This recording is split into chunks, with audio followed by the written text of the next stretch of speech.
Let's talk about the dividend tax credit and the dividend gross ups.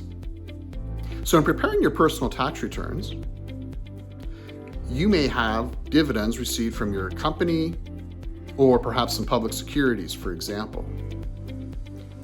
What do those look like on the tax return? Well, if we have $100,000 of dividends, if we have ineligible dividends, which are typically generated where the profits from your company from a taxable income perspective are less than $500,000, or from rental properties, for example, in the company, we're going to have a gross up of 15%. So that $100,000 will show up as $115,000 on a personal tax return. And that's what we're taxed on.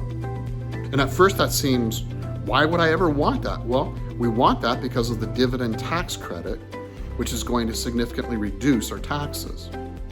There's another key benefit. If you're looking for financing, and not necessarily just now, but over the next 2 or 3 years, often financial institutions will look at your line 150 income, or what used to be called line 150, now 15,000. But they're going to look at a 2 or 3 year time period. And if we're paying ourselves in dividends, we're going to have the grossed up amount, the inflated number, to qualify for financing. So all things being equal, we're going to look better to the financial institution.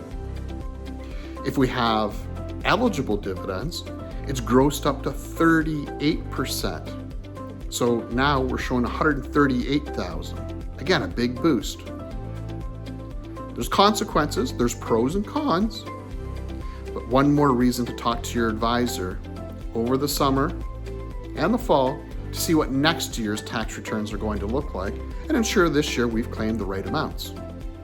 I'm George Duby, saving the world from tax, one bow tie at a time. Have more questions? Please subscribe, follow, or reach out.